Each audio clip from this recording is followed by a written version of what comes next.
Toni Kroos, le ballon d'or, ne fait aucun doute, il s'agit de Kvaratskhelia. Et l'ancien joueur du Real Madrid, ambassadeur du club, a des arguments. Pour Kroos, Kvara a tout simplement été le meilleur joueur de la saison dernière, mais surtout le meilleur joueur de ce qu'il considère aujourd'hui comme étant la meilleure équipe du monde, à savoir le Paris Saint-Germain. Et pourtant, il y a quelques mois, l'Allemand était beaucoup moins convaincu. Il estimait notamment que l'absence de Kvaratskhelia à la Coupe du Monde pouvait énormément pénaliser le joueur dans la course au ballon d'or. Mais visiblement, la fin de saison du Géorgien et surtout la Coupe du Monde, qui n'a fait finalement que renforcer ceux qui étaient déjà candidats au vu de leur saison, a fini par le convaincre que Kvara était finalement le candidat numéro 1, en remportant une deuxième Ligue des Champions consécutivement, tout en étant l'un des hommes forts du parcours parisien, en étant décisif à chaque tour de la Ligue des Champions, en étant également le joueur qui a obtenu le penalty décisif pour le Paris Saint-Germain en finale, tout en étant également le premier buteur du Paris Saint-Germain cette saison lors de la victoire en Super Coupe d'Europe. Kvara a démontré une chose, dans les gros matchs et dans les grands moments de la saison du Paris Saint-Germain, il est toujours présent. Et donc pour Toni Kroos, cela ne fait désormais plus aucun doute, le meilleur joueur de la Ligue des Champions 2025-2026 doit être le Ballon d'Or 2026. Personnellement, et justement au vu des arguments de Toni Kroos, je mettrai quand même Ousmane Dembélé Ballon d'Or, puisque la Coupe du Monde, comme je l'ai dit, n'a fait que conforter qu'il faisait une grande saison, puisque ce que les gens lui reprochaient, c'était généralement ses performances en équipe de France. Là, sur cette dernière Coupe du Monde, Ousmane Dembélé en est sorti avec 6 buts et 2 passes décisives. Il a été déterminant dans les victoires de l'équipe de France. Il a même été le seul joueur finalement à être bon face à l'Espagne, ou en tout cas le seul joueur un minimum dangereux face à l'Espagne, puisqu'on rappelle qu'il a failli inscrire un doublé sur la fin de rencontre et qu'il est le seul joueur français à avoir cadré une frappe face aux Espagnols. La Coupe du Monde a justement conforté son statut de meilleur joueur du monde, à un poste qui n'est plus le sien, où il n'est plus vraiment à l'aise. Il a su performer comme il n'avait jamais fait sous le maillot de l'équipe de France, combiné à sa saison au Paris Saint-Germain où il a été déterminant et décisif dans tous les gros matchs de la saison parisienne, qui a permis au PSG de remporter 5 trophées sur la saison. Comme Kvaratskhelia, il a quasiment été décisif à chaque tour de la Ligue des Champions. Pour moi, c'est encore plus fort que ce qu'a fait Kvara. Mais en tout cas, là où je rejoins Toni Kroos, c'est que le Paris Saint-Germain est la meilleure équipe du monde et que le Ballon d'Or doit revenir, quoi qu'il arrive, à un Parisien. Je suis en train de vous expliquer que la Ligue 1 est en train de mourir, c'est-à-dire que Romain Molina vous a fait une vidéo pour vous expliquer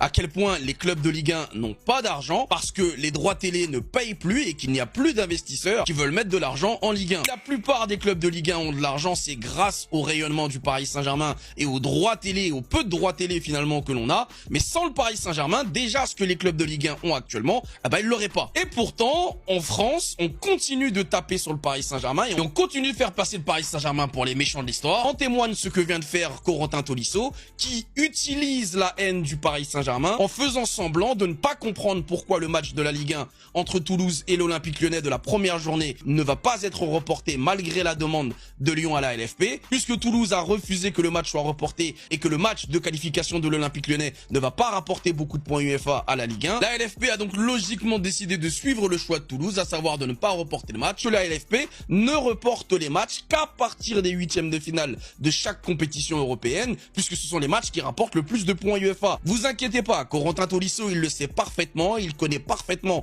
les rouages de la Ligue 1 et il sait très exactement pourquoi la LFP a décidé de ne pas reporter le match. Preuve encore, la saison dernière, le Paris Saint-Germain avait fait la même demande à la LFP pour reporter le match face au FC Nantes, parce que le Paris Saint-Germain avait la finale de Super Coupe d'Europe à jouer alors que les joueurs étaient fatigués, ils n'avaient pas pris de vacances et ils avaient dû se taper la Coupe du Monde des clubs de Donald Trump. La LFP avait décidé de ne pas reporter le match face aux Nantais, puisque de toute façon les Nantais n'étaient pas d'accord. Et à partir du moment où le Paris Saint-Germain est arrivé en huitième de finale de la Ligue des Champions, tout comme Strasbourg d'ailleurs, là, la LFP a décidé de reporter le match des Strasbourgeois et des Parisiens pour favoriser leur parcours en Coupe d'Europe. Et tout ce que je viens de vous dire, Corentin Tolisso, il le sait parfaitement. Mais il utilise la haine contre le Paris Saint-Germain, il utilise la Vox Populi contre le Paris Saint-Germain pour essayer de faire passer son pic, alors que je le répète, tout ceci, il le sait parfaitement. C'est juste de l'hypocrisie. Encore une fois, c'est attaquer la main qui te nourrit. Vous êtes beaucoup à me demander de faire des vidéos complètes sur à quel point le Paris Saint-Germain rapporte aux Français et aux clubs français. Et au final, à part nous cracher dessus, les autres supporters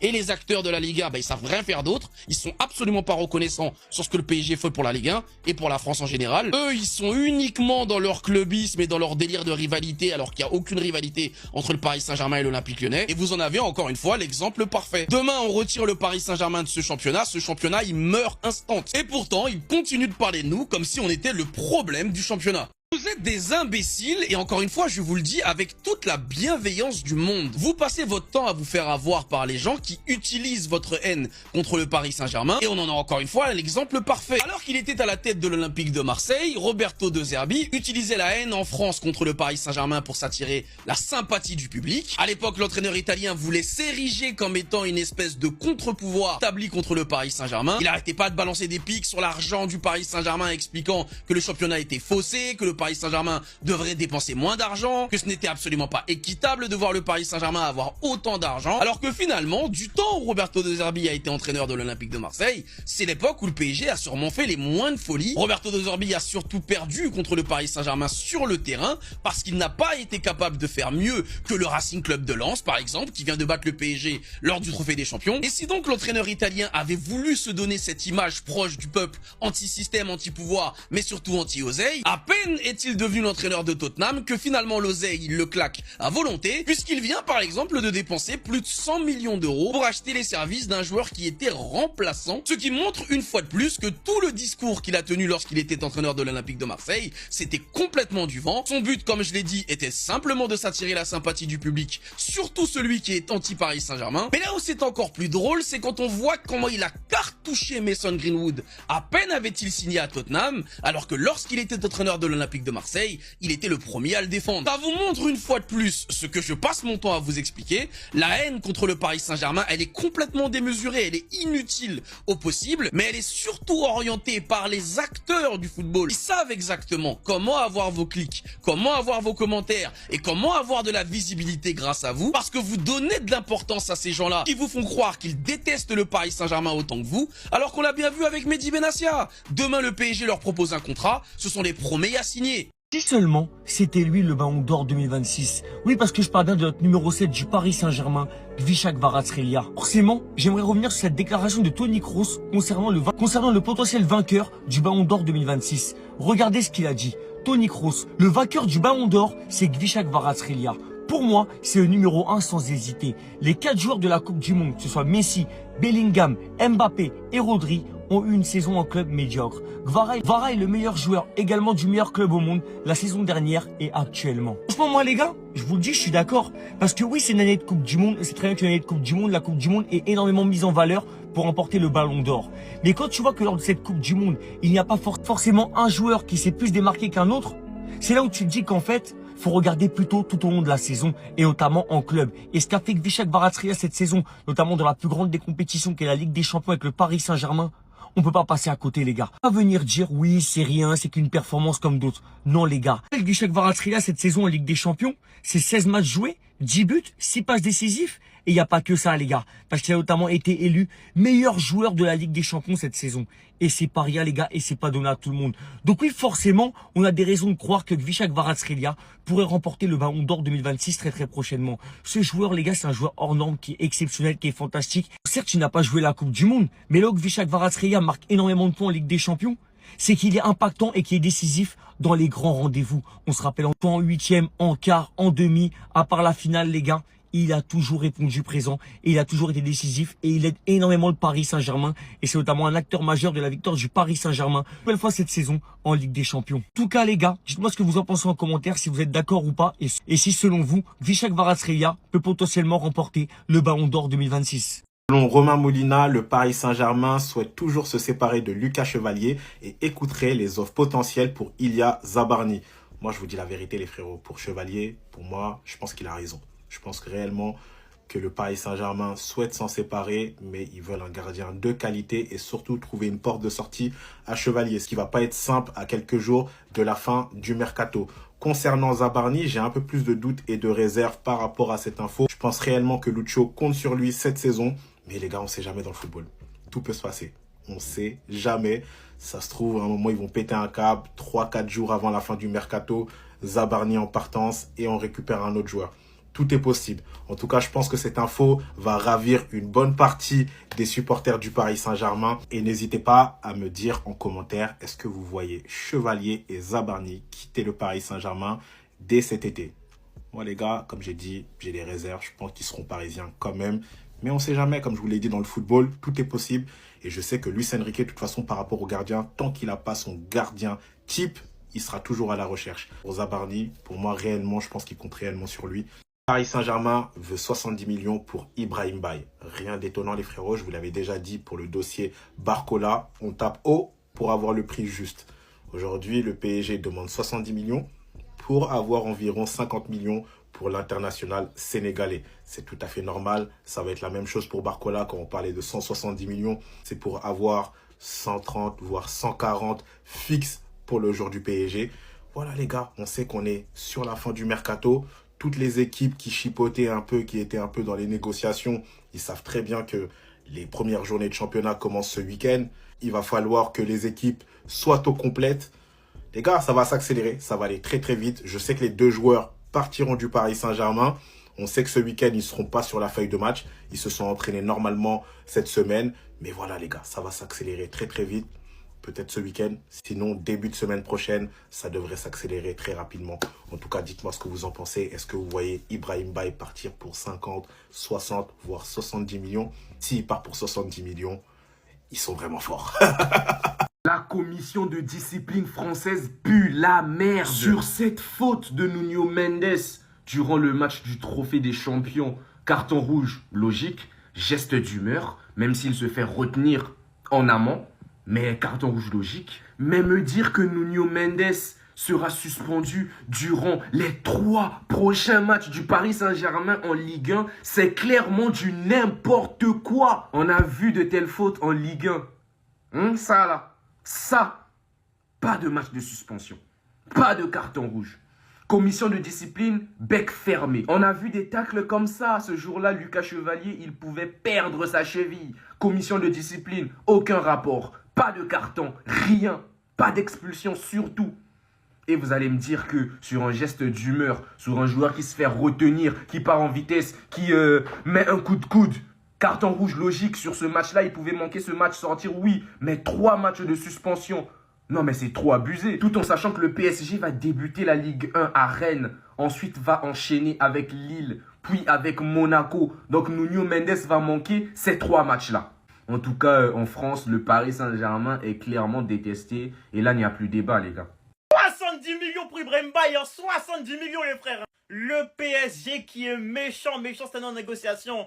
Le PSG veut 70 millions pour Ibrahim Baye, les frères. Liverpool ne veut pas payer cette somme malgré un accord avec le joueur. Le problème de Liverpool, c'est que c'est un peu des cons, faut être honnête. Je suis désolé quand on voit les sommes qu'ils envoient à gauche, à droite pour des joueurs qui sont même moins forts que les joueurs du PSG. Faut pas après se plaindre que le PSG fasse monter les enchères. Pour rappel, Liverpool vient d'envoyer une seconde offre de 70 millions d'euros pour Minteh, les frères. Brighton en demande 80. Minteh qui a beau être un bon attaquant, je vais vous dire.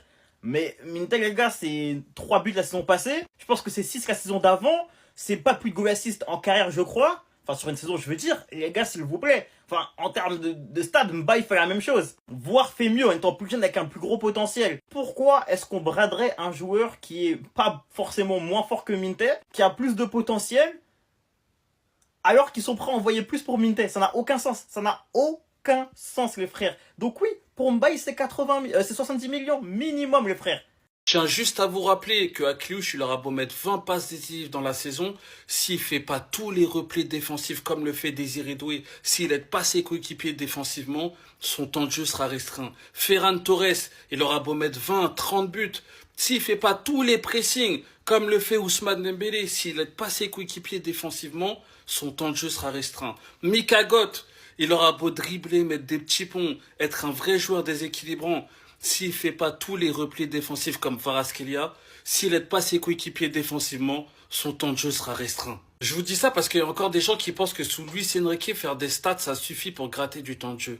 Non, ça suffit pas. T'as beau mettre 40 buts, faire 30 passes décisives, si tu cours moins, tu joueras moins. Et même quand t'es remplaçant derrière ce trio et que tu veux gratter du temps de jeu, les gars, c'est dur. Parce que t'es obligé d'être à 110, 120% tout le temps. Tellement ce trio, il donne rien à manger à personne. Ils font les efforts, ils font les stats. Techniquement, c'est incroyable, mais physiquement aussi. On a vu que des joueurs comme Barcola abandonnent et ils veulent voir ailleurs.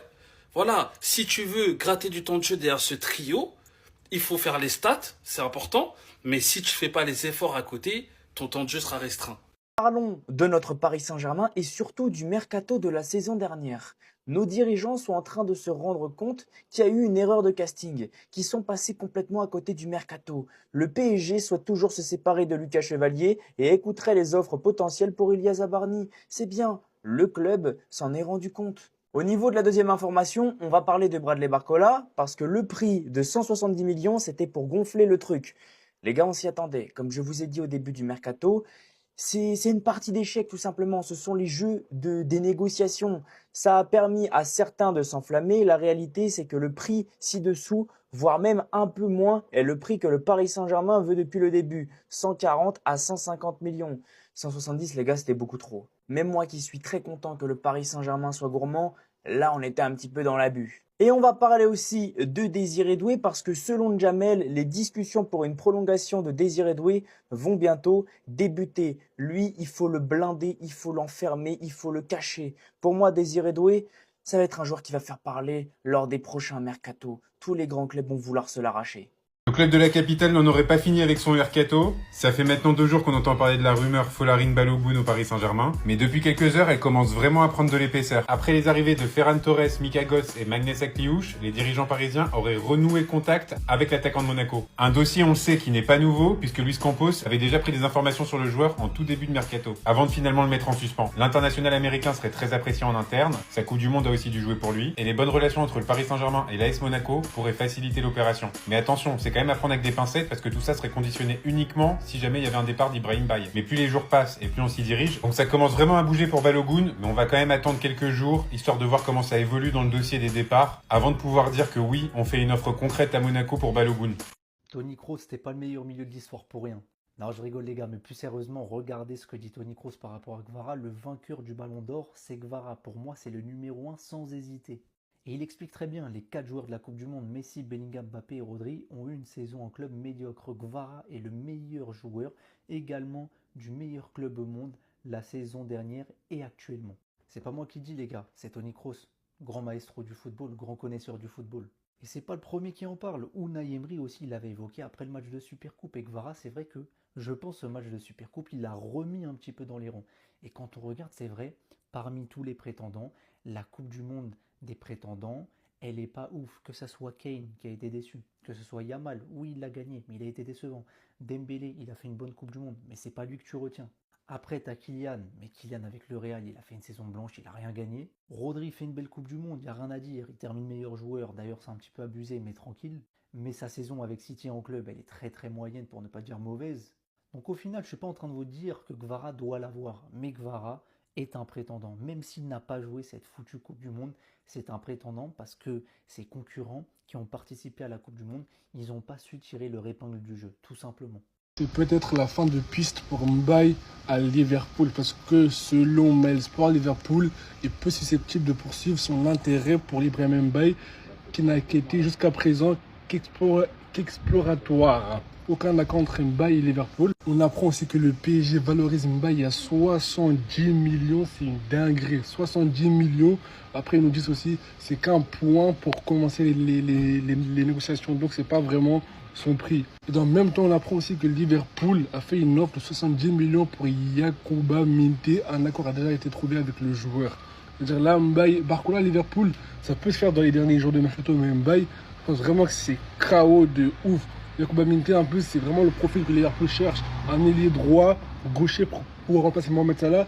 Alors que si Mbaye vient, c'est en 2008, comme Rio Ngomoa, il joue au même poste. Donc je pense que Mbaye à Liverpool, c'est mort. Yacouba Minté, il va signer à Liverpool. Et Bradley Barcola, on verra dans les prochains jours. Mais Mbaye, pour l'instant, je pense que Liverpool, c'est mort. Maintenant, il a des ports de sortie aussi à Dortmund, Leipzig et le Bayer Leverkusen. C'est-à-dire, il va quitter le PSG, mais je pense qu'il ne va pas aller à Liverpool.